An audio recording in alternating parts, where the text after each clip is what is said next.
여러분 있잖아요. JTBC에 오대영 라이브에 오대영 앵커의 한마디가 있고요. 그리고 MBC 뉴스데스크 마지막이 그런 것 같아. 우리가 방송으로 따지면 여론조사를 마지막에 하는 거랑 비슷해요. 사람들이 그거 보려고 뉴스를 안 틀어. 일기예보가 나오고 마지막 클로징 멘트가 있는데 어제 클로징 멘트 한번 들어보겠습니다. 공천 개입 의혹과 주가 조작 사건, 대통령실 용산 이전 관련 의혹, 명품백 수수 사건에다 심지어 의대 증원 과정에서의 얘기들까지. 정치인은 물론이고 무슨 회장, 인테리어 업자, 종교인에다 소위 도사, 그리고 선거 브로커 아니냐니까지 의혹도 사건도 등장인물도 많습니다. 그리고 이런 인들과 인물들이 모두 겹치는 교집합으로 사람들은 한 방향을 가리키고 있습니다. 목요일 뉴스데스크 마칩니다. 시청해주신 여러분 고맙습니다. 예. 한 방향 가리키고 있대요. 한 방향. 대단하지 않습니까? 누구라고 콕 집지 않고 야. 스스로 생각하게. 주 목적은 없는데 정확히 보여. 자, 그 이야기를 좀 해볼게요. 이제 이런 거는 또 마차님하고 야수님 다뤄줘야 돼. 아, 그래요? 왜? 맛이 안 난대. 내가 어제 분명히 댓글을 봤어. 요거는 마차 야수가 다뤄줘야 맛이 난다. 자, 어제 그 뉴스토마토 여기 보면은 이제 김건희 공천 개입 의혹 음성 파일 공개, 김영선 이준석 7불사 폭로 회동이 있었다 이런 게 있었는데 문제는요. 대통령실이 제대로 반박을 못하는 이유가 저 기자가 명백하게 이야기를 해요. 이걸로 끝이 아닙니다. 그럼 무슨 내용이 나올지는 모르잖아요. 그러니까 대통령실 입장에서는 지금 뉴스토마토에서 어디까지 자료를 가지고 있는지 모르니까 뭐라고 대응하기가 어렵죠. 대부분 이제 이전에 있었던 여러 의혹들에 대해서는 보통 대통령실에서는 거짓말쟁이로 만들거나 뭐 평소에 허풍이 심한 사람이었다 이런 방식으로 이제 그 사람의 어떤 신빙성을 떨어뜨리는 방향으로 이렇게 대응을 했잖아요. 근데 지금은 저 명태균이라고 알려져 있는 저 인물에 대한 부산 경남 지역에서의 어떤 입지가 생각 외로 굉장히 크다고 합니다. 그러니까 대통령실 입장에서도 함부로 뭐라 대응을 못 하는 거죠. 그러니까 본인이 나 이거 뻥이었어. 예. 이정호는 그랬단 말이에요. 주가 조작 공범. 그렇죠. 이정호는 이거 뻥이었어 그런데 명태균은 뻥이었어란 말을 안 해요. 자기 인생이 끝나. 아니 생각해봐요. 혼자 자작극 하면 그게 정신병자지. 야 내가 뭐 윤석열하고 전화하고 김건희랑 전화해서 미리미리 상황을 다 알잖아요. 네. 판을 엎어가지고 공천 안 될 사람을 공천시키고 공천시키려고 했는데 컷오프가 돼갖고 미리 막 김해로 보내고 막 이런 과정들이 있잖아요. 네. 명태균은 제가 봤을 때는 이 부분에 있어서는 그러니까 대통령실이 겁나서 제대로 대응을 못하고 지금까지 나오고 있는 이야기는 공천 안 됐잖아. 이거밖에 없는 거예요. 개입했다는 것을 사실은 긍정하는 상황이거든요. 공천이 안 되면은 공천 개입이 아닙니까? 그 말도 안 되는 소리예요. 근데 일부러 좀 대통령실에서 축소시키려는 의도가 보이더라고요. 아 이거 뭐 별거 아닙니다. 라는 입장을 계속 이제 기자들한테 그렇게 피력하고 있다는 거예요. 그걸 그렇게 찍어 누르고 별거 아닌 척 한다고 해서 이게 별거 아닌 게 되나요? 안 되는 거죠. 자 그리고 그 7불사 회동 2월 29일 날. 야, 저것이 영화의 한 장면 같지 않던가요? 영화에 저런 장면 많이 나오잖아요. 어떤 그 실패한 정치인이 이렇게 절에 집거하면서 그 거대 권력자들이 왔다 갔다 하면서 서로 새로운 어떤 재기의 발판을 막 마련하는 그런 영화의 한 장면 같았더라고요. 저기 지리산 자락에 있다면서요? 하동. 근데 그때 당시에 이준석이가 저 순천인가 어디 가 있었고 네.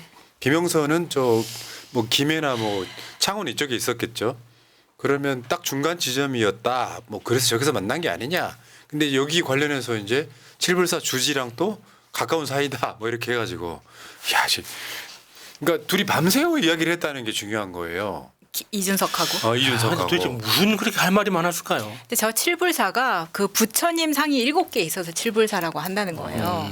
근데 이제 저기에서 저 모임을 이렇게 주도한 사람도 명태균일 것이다라는 추측이 있고 저 자리에 이제 천하람, 이준석, 명태균, 김영선 이렇게 이제 멤버는 그 정도 있었을 것이다. 그러니까 그게 공통적으로 인맥이 있는 사람은 명태균이잖아요. 그러니까 이준석하고 명태균도 오랫동안 친분을 그러니까 이준석이 처음에 정치에 데뷔할 때부터 명태균이 이제 이준석한테 관심이 있어서 그 친분이 생겼었고 그 김영선은 그 창원에 내려가면서부터 굉장히 큰 그 깊은 친분이 생겼기 때문에 그 둘을 이어줄 수 있는 사람은 중간에 명태균이 확실하다고 생각할 수 있는 거죠. 그리고 이제 천하람이 여기에서 오히려 한 천하람. 3일, 네, 2-3일 정도 그 여기 사찰에 머무르면서 기자회견문을 쓰고 준비를 했다는 거 아닙니까? 그 바쁜 시기에. 그러니까 그 정도로 김영선이 가지고 있었던 게 사실은 컸다고 생각이 드는 거거든요. 근데 저는 이게 자꾸 무슨 칠불사 게이트나 이렇게 가려고 이렇게 방향을 트는 게 진짜 이거는 오히려 프레임의 전환이라고 생각이 드는 거예요. 이거는 개혁신당의 문제가 아니라 김건희의 문제인 거예요. 근데 지금 이준석 같은 경우에는 이게 그쪽으로 불똥이 튈까 봐 계속 이건 선의의 조언입니다. 뭐 아니면은 사실 공천 개입이라고 볼 수 없습니다라고 말을 하는 것까지가 이제 그런 식으로 가는 건데 묘하게 왜 국민의힘 쪽에서는 나와서 이거 자꾸 칠불사로 몰고 가려고 하더라고요. 그러니까 뭐 지역구 옮기고 저런 문제 있잖아요. 이게 첫 번째 이게 이제 몇 주 전에 이슈가 됐던 거는 캡처본 있냐 없냐 김건희랑 나눈 있냐 없냐 이런 건데 저는 핵심은 그거라고 봐요. 이게 그때는 보궐선거 때는 공천 안 될 사람을 공천시켰어요. 근데 이번 총선 때는 공천을 못 시켰어요. 또 한동훈이 이제 비대위원장 뭐 이러면서 펜스 벽이 하나 있었던 것 같고요. 근데 문제는요. 윤석열이 대통령 당선되고 그 다음 달에 지방선거가 있었는데 지방선거 때 공천 받은 사람은 없을까? 난 이게 너무 궁금한 거예요. 그러니까 이번에 그러니까 22대 총선에서 김건희가 공천에 개입했다는 걸로 지금 사람들이 떠들지만 그렇게 22대 총선에 개입할 정도로 활발하게 움직였던 사람이 대통령 당선된 직후에 보통 통상 사람들이 가장 권력이 강하다고 이야기하는 당선자 신분이 그때 과연 김건희는 얌전히 있었을까? 그렇게 보면 이준석이 왜 그거 공천 개입이 아니라 그냥 선의의 조언을 한 것뿐이다라고 이렇게 물타기를 하려고 하는지가 어느 정도 눈치가 보이는 겁니다. 그러니까 김건희가 일찍부터 정치에 개입하고 공천에 개입했다는 걸 이준석도 다들 알고 있었는데 눈 감아준 거예요. 그러면은 이준석도 일종의 공범이 되는 거죠. 그렇게 연장선으로 쭉 이렇게 이야기를 쭉 꼽아보면 결국에는 한동훈도 똑같은 입장인 거예요. 지금 전체 그림에서 지금 현재 이 논란에서 한동훈이 차지하는 개입한 그 정황이 없기 때문에 한동훈 이름은 등장하지 않지만 법적으로 따지고 보면 한동훈 책임이거든요. 22대 총선에서 결국에는 당대표가 누구였습니까? 한동훈이었잖아요. 그러면 한동훈하고 김건희하고 왜 갑자기 사이가 틀어지고 지금처럼 멀어지게 됐느냐. 그러니까 한동훈이 그걸 다 알고 있기 때문이 아닌가 싶은 거죠. 별게 다 등장하는 상황일 텐데 자 어쨌건 그 김건희 총선 개입은 확실해 보여요. 그리고 이제 이게 칠불사회동이라고 하는 거 그러니까 간단히 말해서 나 웃긴 게 개혁신당이고 젊은 친구들이 만들었다고 볼 수 있는 정당에 가깝지 않습니까?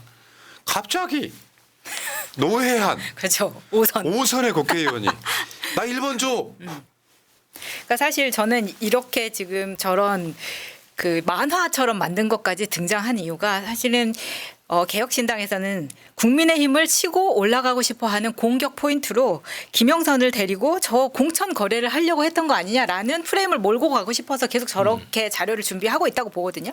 그러다 보니까 처음에 김영선은 비례 1번을 달라고 했고 뜬금없이 1번 줄 수 없다. 그러니까 김영선이 그러면 3번이라도 달라. 그랬지만 김종인이 최종적으로 이전 국회의원은 절대 비례를 줄 수 없다 해가지고 지금 끊었다. 그러니까 이런 것도 있어요. 저 사람들이 이제 고민했던 것 중에 하나가 국고 보조금이 있거든요. 의석수에 따라서.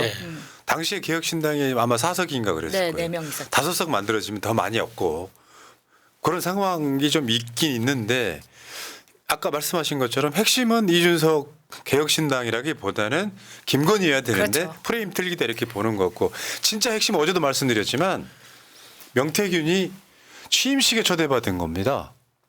이건 빼박이인 거죠. 그러니까 저 자리도 VIP석 중에서도 저 밑에 그 윤기중 교수, 그러니까 윤석열 아버지, 앉아 있죠. 이게 가족이 그 앉아 있는 자리에 같이 지금 서 있는 거잖아요. 저기가 그 쉽게 표현하면 VVIP석인데 옛날로만 따지면요. 윤기준 교수가 대원군인 거야. 아 그렇죠. 대원군인 거야. 대원군 바로 옆에 있을 정도면 엄청 가까운 사이인 거잖아요. 예를 들어서 이재명 대표가 대통령이 됐어. 근데 이재명 대표 제일 가까운 사람이 저 자리에 앉아있어. 대원군 앉아 계셔. 그 옆에 내가 서 있으면 내가 엄청 측근인 거야. 저거는 권력은 거리에 비례하는 거거든요. 그렇죠. 그 명태균이 이런 사진이 한 장도 안 남았다라고 하면 명태균은 말은 뻐길 수 있어요. 그렇죠. 그리고 저 구역은 이제 뭐 여사가 여사라고 해서 죄송합니다. 우리 명신이 언니가 콕 집어서 이렇게 초청장 명단을 작성한 그 구역이다라는 이야기도 있기 때문에 이제 파란 원 안에 있는 사람은 명태균이고 저 그 뒤쪽으로 빨간 원이 지금 도이치모터스 권오수 사장의 아들이라는 거잖아요. 그러면 권오수의 아들까지 초청하는 마당에 명태균을 했다는 것은 그 취임 전부터 김건희와 명태균, 윤석열 사이에 계속해서 관계가 이어지고 있었다라고 볼 수 있는 거죠. 그러니까 권오수 아들도 마찬가지입니다. 손해보고 뺐다 그랬잖아. 네. 손해봐서 나한테 피해를 입힌 사람의 자식을 왜 초대를 합니까? 저 중에 또 뭐가 있냐면요. 양평 그 관련한 수사하다가 윤석열한테 좋게 수사했던 경찰도 초대를 했다는 거 우리가 맞아요. 기억들 아시겠지만 거기다 극우 유튜버들도 있는데 사실 저 자리에는 극우 유튜버가 있진 않아요. 초대를 받았지만 걔네들은 육두품이잖아. 얘네들은 지금 대원군 옆에 앉아가지고 VVIP 아이들이야. 네. 그리고 이제 그 VVIP 옆에 보시면 이제 그 분홍색으로 박수치고 있는 여자 옆에 남색 이 자켓 입고 있는 여자분 저는 이 사람이 최은순 같더라고요. 예, 예. 네, 보이는 게 지금 우리가 사진으로 워낙 많이 봐가지고 이 정도 급이면은 엄마 정도가 돼야 여기 앉을 수 있지 않나 뭐 이런 생각도 들고. 자, 그리고요. 어쨌건 지금 명태균 씨는 여권 내 쉽게 표현하면 국민의힘 부류 뭐 개혁신당 포함해가지고 모르는 사람이 없다고 할 정도로 말하자면 그런 거지. 창원 내려가면 명태균 만나는 거야. 그 지역에 예. 유지 이겸 뭐 토호 이런 거죠. 예. 그러니까 사실 뭐 이 사람이 본인을 역술인이라고 했기 때문에 굉장히 화가 많이 났다고 하죠. 자기는 역술인이 아니고 데이터 분석가. 그러니까 여론조사 업체를 가지고 있고 이 사람의 그 주위의 국민의힘 의원들의 이야기를 들으면 이런 정치적으로 보는 식견이 굉장히 남다르고 천재적인 면이 있다는 거예요. 그래서 이 사람 앞에 가서 뭐 정말로 현직에 있던 의원들도 무릎 꿇고 앉아서 조용히 이야기를 듣는 그 정도였기 때문에 그리고 이제 뉴스 토마토에 의하면 뭐 김영선을 앞에다 두고도 대놓고 쌍욕하고 예. 네, 보좌관들 보는 데서 이런 일을 한다고 하는 사람이니까 얼마나 기고만장하고 그런 사람이겠습니까? 그러니까 문제는 결과가 가장 핵심이 이런 거예요. 막 이준석의 뭐 칠불사회동 이런 게 아니고 안 될 공천을 되게 만들었고 가장 소식을 먼저 알렸던 명태균. 그리고 컷오프도 발표가 되기 전에 미리 알아서 요거 왜 그 김영선이 이 대승적 차원에서 당의 또는 용산의 뜻을 받들어서 창원에 안주하지 않고 지역구로 옮긴다라고 하는 기사를 내야 되는 상황. 그러니까 그 타이밍도 기가 막히더라고요. 그러니까 그때가 3월 9일이었나 2월 9일이었나 이 3월 9일이라고 기억하는데, 그러니까 김영선이 그러니까 그 경남으로 그 지역구로 옮겨서 김해로 그 지역구로 옮겨서 출마한다고 그 발표한 게 10시 반인가 그렇습니다. 밤 10시 반인가. 그게 이제 보도에 나온 게. 근데 명태균 씨가 그 지역구 사무실에 전화해가지고 빨리 보도자를 써. 빨리 지역구 옮긴다고 써야 돼. 지금 써야 돼 하고 막 다그치는 게 9시 반 정도입니다. 밤 9시 반. 그러니까 1시간 후에 실제로 보도자료가 나온단 말이에요. 그러면은 그 명태균 씨가 그런 뻑입니까? 그 허풍입니까? 그게? 누가 그 명태균 씨의 그 말을 허풍이라고 이야기할 수 있겠습니까? 근데 김영선의 1월 22일 날 SNS에 한번 보였습니다.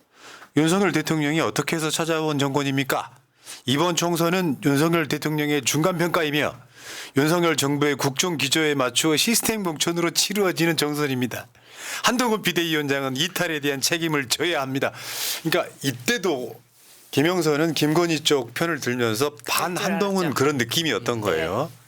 그러니까 이 이후에 이제 김영선의 페이스북을 보면 그 다음부터 열심히 한동훈을 빨지만 이미 늦었다는 거. 그러면서 이제 저 노량진 수산시장 가서 이제 바닷물 좀 드시고 네. 이게 찐이야 막 했던 기억이 나는데 자 일단 재밌네요.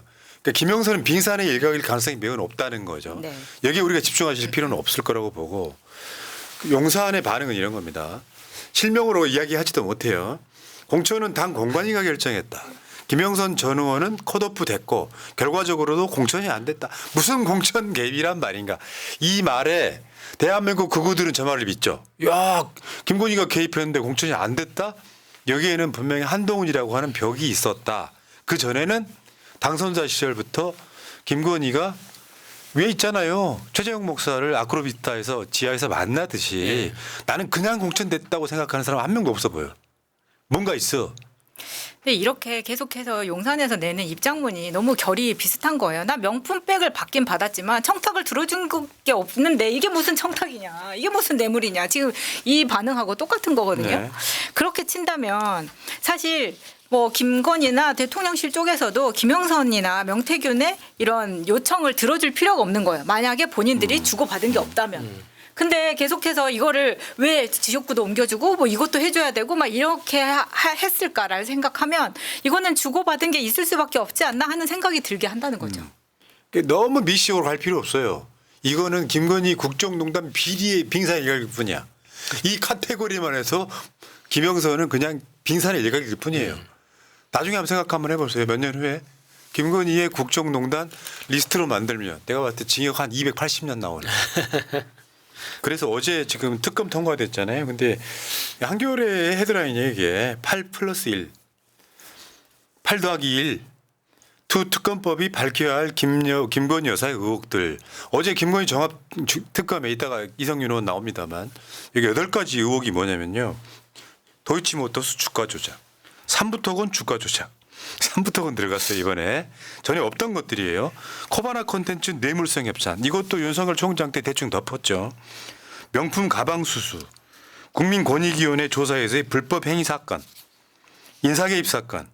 최혜병 사망 사건 및 세관 마약 사건 구명노비. 이렇게 다 들어가 있어요 지금. 22대 국회의원 선거 개입. 이게 8개고요. 거기다가 플러스 1은 최혜병 특검의 주가 조작 공범 이종호 의혹이에요. 이것만으로도 아니 이게 그냥 지나가는 풍문을 특검이라고 하는 곳에 집어넣습니까? 어느 정도 뭔가 이게 확실한 의혹들만 갖고 지금 집어넣었단 말이에요. 근데 우리나라에서 이제 특검법이 도입된 이래로 이렇게 한 사람이 이렇게 다양하고 커다란 범죄를 동시다발적으로 저질러서 특검법이 발의된 경우는 처음일 겁니다. 대부분 거대한 큰 하나의 게이트나 사건 맞아요. 하나를 가지고 특검을 하지 이렇게 여러 가지 범죄를 하나로 그러니까 따로따로 하기에 힘들기 때문에 하나의 특검으로 묶자 이런 개념은 없었거든요. 그러니까 옛날에 대통령 뭐 아들 뭐 이명박도 이시영 그런 거 있잖아요. 네. 그러니까 그런 것들은 대부분 특검이 있잖아요. 뭐를 빼서 썼어. 돈. 예. 옷으로 로비를 했어. 이런 것들이에요. 뭐 얼마 받았어 이런 거란 말이에요. 이거는 뭐 걸어다니는 뭐 백화사전 이런 거 비리 백화사전 이런 거. 자 어쨌건 김건희 게이트라고 부를 만해요. 이걸 통칭해 가지고 뭐 공천 개입 게이트 이렇게 할 수 없잖아요. 그렇죠. 이거는 김건희 김건희 게이트예요. 게이트. 예. 김건희 게이트로 가야 됩니다. 자 이제 너희들 뭐 이재명 뭐 사법 리스크 이런 개소리 했지만 김건희 사법 리스크 윤석열이 전 운명이 달려 있다고 봅니다. 일단 여기까지.